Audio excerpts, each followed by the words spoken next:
हरे कृष्ण दोस्तों, आपके अपने चैनल देवलोक स्टोरीज में आप सबका स्वागत है।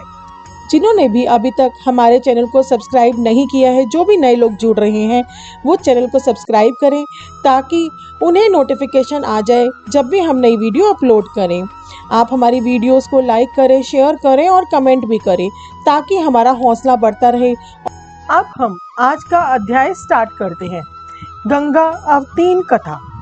स्कंद जी बोले कि हे विप्रो, उसके पश्चात राजा भगीरथ निष्कंटक राज्य कर अपने पूर्व पितरों के समाचार सुनकर अत्यंत उदासीन हो गए और समस्त राज्य तथा खजाने को अपने पितामह राजा सगर के अधीन कर उनकी आज्ञा लेकर दारुण तप करने के निमित्त तपोवन को चले गए। श्री शिवजी जी को प्रसन्न करने के लिए निराहार रहकर स्थिर चित्त से पंचाक्षरी विद्या ओम नमः शिवाय का जप करने लगे तथा 10 वर्ष के बाद दिन रात एक पैर से स्थित रहकर जल मात्र आहार करके तथा वायु पीकर तप करने लगे। इस प्रकार तप करते हुए जब राजा भगीरथ को बहुत समय बीत गया, तब भक्त वत्सल श्री शिवजी जी महाराज स्वयं वहां आकर प्रकट हुए। भगीरथ की भक्ति के वशीभूत होकर जब वर देने के लिए श्री शिवजी जी महाराज स्वयं वहां पर आए, तब राजा भगीरथ ने शिवजी जी को देखकर और प्रणाम करके उच्च स्वर से मधुर वचन बोले। भगीरथ कहने लगे कि हे शिव शंभु, आपको नमस्कार है, आप सबको सुख देने वाले हैं। हे जगन्नाथ, आपको नमस्कार है। हे विश्व के सर्जनहार, रजोगुण स्वरूप आपको नमस्कार है। हे पालनहार, सत्वगुण स्वरूप आपको नमस्कार है। हे सबके पालनहार, कर्मों के फलदाता, भोग्य पदार्थ और मुक्ति के दाता, मन कर्म वचन स्वरूप प्रेय रूप आपको नमस्कार है। वायु को अंदर रोककर ध्यानशाली योगी लोग जिस निरीह शंभु को देखते हैं, उन सदाशिव को सदैव नमस्कार है। स्कंद जी बोले कि हे ब्राह्मणों, इस प्रकार भगीरथ की स्तुति से प्रसन्न होकर शिवजी जी बोले कि हे राजन, हम तुमसे बहुत प्रसन्न हैं, तुम वर मांगो। ऐसा सुनकर राजा भगीरथ बोले कि हे शिव, यदि आप मुझ पर प्रसन्न हैं तो मुझको आप दृढ़ भक्ति प्रदान करें और पितरों की विशुद्धि के लिए सिद्धिजा श्री गंगा जी को लाइए। शिवजी जी कहने लगे, हे राजन, वह गंगा स्वर्ग में वास करती है। गंगा जी को यहाँ लाने की हम में सामर्थ्य नहीं है। त्रैलोक्य से वंदना किए जाने वाले श्री विष्णु भगवान की तुम वंदना करो। जिस उपाय से श्री विष्णु भगवान तुम पर प्रसन्न हो, वही उपाय करो। वह प्रसन्न होकर स्वयं तुम्हारे पास चले आएंगे। हम उस परम गुप्त व्रत को तुमसे कहेंगे। हे राजन, प्रथम सूर्य पुत्र के ने भगवान विष्णु की स्तुति की और नमस्कार कर उनको प्रसन्न किया। प्रसन्न होकर भगवान विष्णु ने उस गोप्य व्रत को करने के लिए उनसे कहा और उसकी विधि आदि भी समझाई। उसके बाद बहुत दिनों तक भगवान विष्णु ने उस व्रत को गुप्त रखा। इस समय उस व्रत को मैं तुमसे कहता हूँ, तुम विधि पूर्वक उस व्रत को करो। ज्येष्ठ मास में प्रातःकाल उठकर विधि पूर्वक स्नान करो तथा त्रिविक्रम यानी वामन भगवान का पूजन करो। पंचाग्नि का सेवन, ब्राह्मणों को दही चावल का दान और श्रेष्ठ जलदान करो। इस प्रकार 1 मास तक व्रत करने से भगवान प्रसन्न होंगे और समस्त पापों को नाश करने वाली उस स्वर्गवाहिनी गंगा को लाएंगे। श्री शिवजी जी के वचनों को सुनकर राजा भगीरथ ने शिवोक्त व्रत को किया। उस व्रत के अनुष्ठान मात्र से श्री विष्णु भगवान राजा भगीरथ के समीप आ गए। उन भगवान विष्णु की स्तुति तथा नमस्कार कर उनसे परम पावनी गंगा जी के लिए राजा भगीरथ ने याचना की। विष्णु भगवान बोले कि हे भद्र भगीरथ, तुम मंदाकिनी के पवित्र तट पर मेरे साथ चलो। वहां चलकर जप, हवन, स्नान, ब्राह्मण भोजन और भक्ति युक्त चित्त से अनशन व्रत करो। इस तरह 1 वर्ष तक इस व्रत को करते रहो। इसके बाद गंगा तुम्हारे साथ चली जाएगी। भगवान विष्णु के वचनों को प्रमाण जानकर राजा भगीरथ ने विष्णु भगवान के साथ मंदाकिनी के सुंदर तट भाग में स्थित होकर विष्णु भगवान के कहे हुए व्रत का परम भक्ति से अनुष्ठान किया। तब श्री सरद्वारा गंगा जी प्रसन्न हो गई और राजा भगीरथ के सामने सुंदर नेत्रों वाली स्त्री रूप में प्रकट होकर गई। यही त्रिपथा गंगा है। ऐसा जानकर भगीरथ ने इनकी स्तुति की और मंदाकिनी प्रसन्न होकर बोली कि हे राजन, तुम मुझसे वर मांगो। ऐसे वचन सुनकर राजा भगीरथ बोले कि हे भद्र, मेरे साथ पृथ्वी पर पितरों की मुक्ति के लिए चलिए। भगीरथ को तथास्तु कहकर वह गंगा उसके साथ पृथ्वी दल को गई। एकम के दिन प्रकट होकर दशमी के दिन प्रवाह रूप हो गई और लोगों को पवित्र करने के लिए पृथ्वी पर अवतीर्ण हुई। इसके बाद भगीरथ ने श्री गंगा जी के दिव्य जल से अपने पितरों को प्लावित किया। गंगा जल से प्लावित वे सब भस्म राशि सगर के पुत्र दिव्य देहधारी होकर वैकुंठ को गए। सूर्य महिमा में आज आप सुनेंगे भद्र ब्राह्मण की कथा और ज्येष्ठ मास में सूर्य मंदिर में दीपदान का फल। यमदूत और नारकीय जीवों के संवाद के प्रसंग में सूर्य मंदिर में दीपदान करने और दीप चुराने के पुण्य पापों का परिणाम। ब्रह्मा जी बोले, विष्णु, जो ज्येष्ठ मास में सूर्य देव के मंदिर में दीप प्रज्वलित करता है उसे संपूर्ण यज्ञों का फल प्राप्त होता है एवं वह तेज में सूर्य के समान तेजस्वी होता है। अब मैं आपको भद्र ब्राह्मण की कथा सुनाता हूँ जो समस्त पापों का नाश करने वाली है, उसे आप सुने। प्राचीन काल में महिष्मती नाम की एक सुंदर नगरी में नाग शर्मा नाम का एक ब्राह्मण रहता था। भगवान सूर्य की प्रसन्नता से उसके 100 पुत्र हुए। सबसे छोटे पुत्र का नाम भद्र था। वह सभी भाइयों में अत्यंत विचक्षण विद्वान था। वह भगवान सूर्य के मंदिर में नित्य दीपक जलाया करता था। एक दिन उसके भाइयों ने उससे बड़े आदर से पूछा, भद्र, हम लोग देखते हैं कि तुम भगवान सूर्य को ना तो कभी पुष्प, धूप, नैवेद्य आदि अर्पण करते हो और ना कभी ब्राह्मण भोजन कराते हो, केवल दिन रात मंदिर में जाकर दीपक जलाते रहते हो। इससे क्या कारण है, तुम हमें बताओ। अपने भाइयों की बात सुनकर भद्र बोला, भ्रातृगण, इस विषय में आप लोग एक आख्यान सुने। प्राचीन काल में राजा इक्ष्वाकु के पुरोहित महर्षि वशिष्ठ थे। उन्होंने राजा इक्ष्वाकु से सरयू तट पर सूर्य भगवान का एक मंदिर बनवाया। वे वहां नित्य गंध, पुष्प आदि उपचारों से भक्ति पूर्वक भगवान सूर्य की पूजा करते और दीप प्रज्वलित करते थे। विशेषकर ज्येष्ठ मास में भक्ति पूर्वक दीपोत्सव किया करते थे। तब मैं भी अनेक कुष्ठ आदि रोगों से पीड़ित हो उसे मंदिर के समीप पड़ा रहता और जो कुछ मिल जाता उसी से अपना पेट भरता। वहां के निवासी मुझे रोगी और दीनहीन जानकर भोजन दे देते थे। एक दिन मुझसे वह कुत्सिल विचार आया कि मैं रात्रि के अंधकार में इस मंदिर में स्थित सूर्य नारायण के बहुमूल्य आभूषणों को चुरा लूं। ऐसा निश्चय कर मैं उन भोजकों की निद्रा की प्रतीक्षा करने लगा। जब वे भोजक सो गए तब मैं धीरे धीरे मंदिर में गया और वहां देखा कि दीपक बुझ चुका है। तब मैंने अग्नि जलाकर दीपक प्रज्वलित किया और उसमें घी डालकर प्रतिमा से आभूषण उतारने लगा।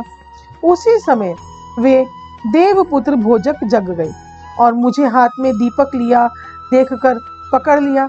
मैं भयभीत हो विलाप कर उनके चरणों में गिर पड़ा।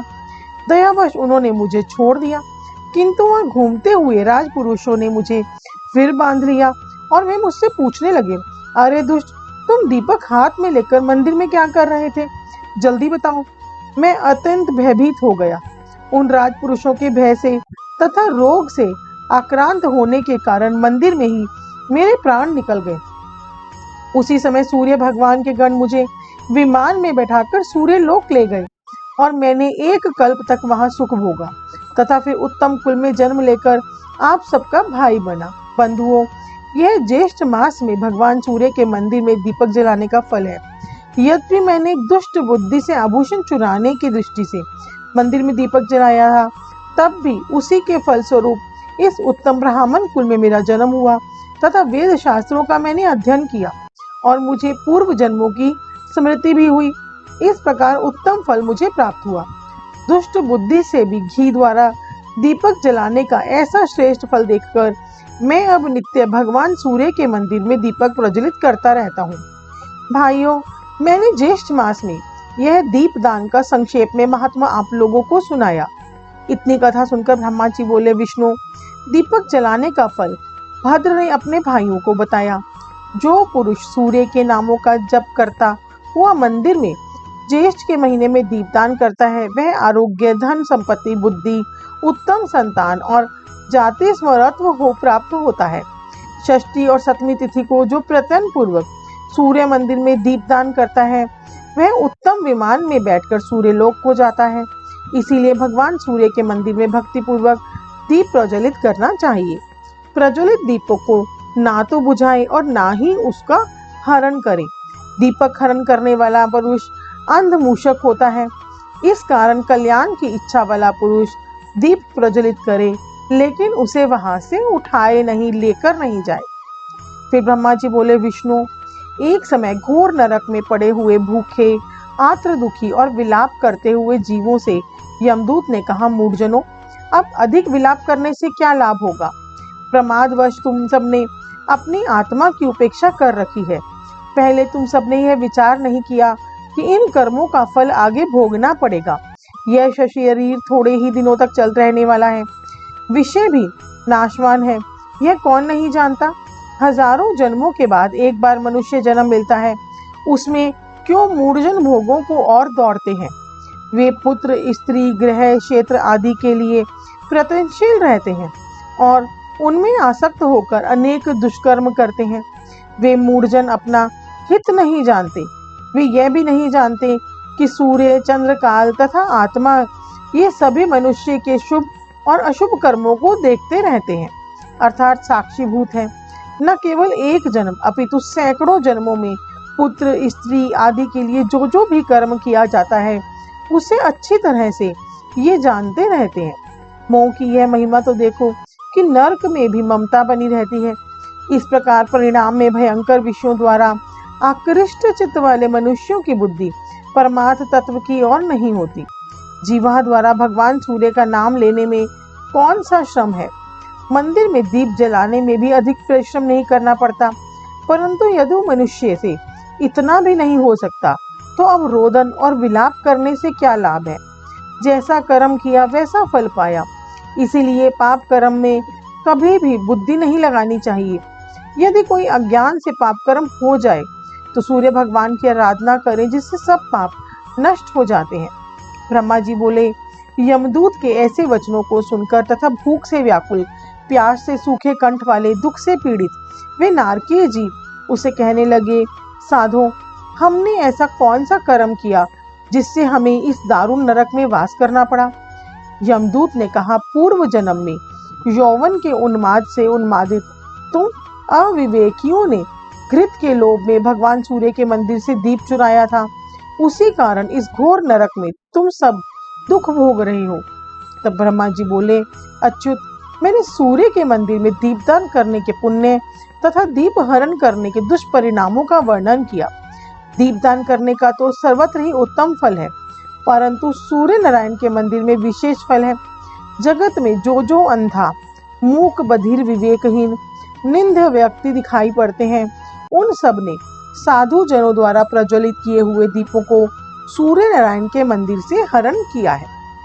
सूर्य चालीसा। कनक बदन कुंडल मकर, मुक्ता माला अंग, पद्मासन स्थित ध्याये, शंख चक्र के संग।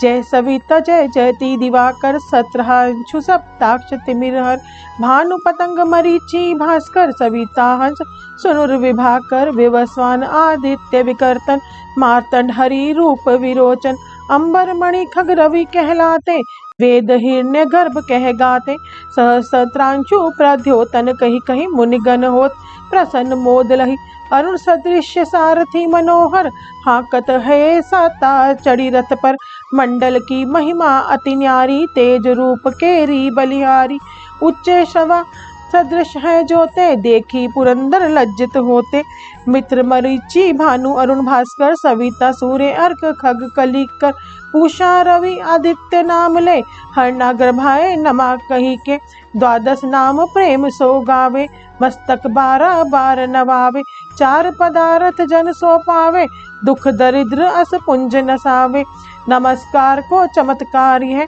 विधि हरिहर को कृपा सार्य है, सेवे भानु तुम्ही मन लाई, अष्ट सिद्धि नव निधि ते ही पाई, 12 नाम उच्चारण करते, सहस जन्म के पातक टरते, उपख्यान जो करते तव जन, रिपु जो जम लहते सोते ही छन। धन सुत जुत परिवार बढ़त है, प्रबल मोह को फंद कटतु है। अर्क शीश को रक्षा करते, रवि ललाट पर नित्य बिहरते। सूर्य नेत्र पर नित्य विराजत, कर्ण देश पर दिनकर छाजत।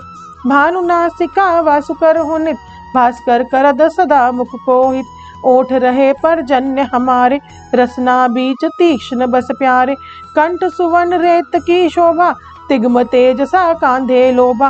पूषा बाहु मित्र पीठी पर, त्वष्णा वरुण रहत सूर्यगण। युगल हाथ पर रक्षा कारण, भानुमान उर सर्म सुउदर्चन। बसत नाभि आदित्य मनोहर, कटिमह रहत मन मुद भर। जंगा गोपति सविता बासा, गुप्त दिवाकर करत खुलासा। विवस्वान पद की रखवारी, बाहर बसते नित तमहारी। सहस्त्रांशु सर्वांग सम्हारे, रक्षा कवच विचित्र विचारे। अस जोजन अपने मन माही, भय जग बीच करहूँ तेहि नाही। दुध कृष्ट तेहि कबहु न व्यापे, जोजन या को मन में जापे। अंधकार जग का जो हरता, नव प्रकाश से आनंद भरता। ग्रह गण ग्रसी न मिटावत जाही, कोटि बार में प्रणवोताही। मंद सदृश सुत जन में जाके, धर्मराज सब अद्भुत भाके। धन्य धन्य तुम दिन मनि देवा, किया करत सुर मनि नर देवा। भक्ति भाव युत पूर्ण नियम सो, दूर हट तो सो भव के भ्रम सो। परम धन्य सो नर तनधारी, है प्रसन्न जेहि पर तमहारी। अरुण माघ सूर्य फागुन वे मधु वेदांग, नाम रवि उदयन। भानु उदय वैशाख गिनावे, ज्येष्ठ इंद्र आशान रवि गावे। यम भादो आश्विन हिम रेता, कार्तिक होत दिवाकर नेता। अघन भिन विष्णु है पूसी, पुरुष नाम रवि है मलमासी। भानु चालीसा प्रेम युत, गावे जय नर नित्य। सुख संपत्ति लही विविध, होई सदा कृत कृत्य। ओम जय सूर्य भगवान, जय हो दिनकर भगवान। जगत के नेत्र स्वरूपा, तुम हो त्रिगुण स्वरूपा। धरत सभी तब ध्यान, ओम जय सूर्य भगवान। सारथी अरुण है प्रभु, तुम श्वेत कमल धारी। तुम चार भुजाधारी, अश्व है सात तुम्हारे। कोटि किरण पसारे, तुम हो देव महान। ओम जय सूर्य भगवान। उषा काल में जब तुम उदयाचल आते, सब तब दर्शन पाते। फैलाते उजियारा, जागत तब जग सारा। करे सब तब गुणगान, ओम जय सूर्य भगवान। संध्या में भुवनेश्वर अस्ताचल जाते, गोधन तब घर आते। गोधूली बेला में हर घर हर आंगन में, हो तब महिमा गान। ओम जय सूर्य भगवान। देव दनुज नर नारी, ऋषि मुनिवर भजते। आदित्य हृदय जपते, स्रोत ये मंगलकारी। इसकी है रचना न्यारी, दे नव जीवन दान। ओम जय सूर्य भगवान। तुम हो त्रिकाल रचयिता, तुम जग के आधार। महिमा तब अपरम पार, प्राणों का सिंचन करके भक्तों को अपने देते। बल बुद्धि और ज्ञान, ओम जय सूर्य भगवान। भूचर जलचर खेचर, सबके हो प्राण तुम्ही। सब जीवों के प्राण तुम्ही। वेद पुराण बखाने, धर्म सभी तुम्हें माने। तुम ही सर्वशक्तिमान, ओम जय सूर्य भगवान। पूजन करती दिशाएं, पूजे दश दिक्पाल, तुम भुवनों के प्रतिपाल। ऋतुएं तुम्हारी दासी, तुम शाश्वत अविनाशी, शुभकारी अंशुमान। ओम जय सूर्य भगवान, ओम जय सूर्य भगवान। जय हो दिनकर भगवान, जगत के नेत्र स्वरूपा, तुम हो त्रिगण स्वरूपा, धरत सभी तब ध्यान। ओम जय सूर्य भगवान। दोस्तों, उम्मीद है आपको ये वीडियो पसंद आई होगी। हम पूरे जेठ के महीने में डेली ज्येष्ठ मास के महत्व की वीडियोस लाते रहेंगे। हम डेली सुबह 5 बजे वीडियोस अपलोड कर देते हैं। आप सब हमारे चैनल को सब्सक्राइब कीजिए और बेल आइकन भी प्रेस कर दीजिए, जिससे जैसे ही हम कोई वीडियो अपलोड करेंगे आपके पास नोटिफिकेशन आ जाएगा। आप सबका दिन मंगलमय हो। धन्यवाद दोस्तों।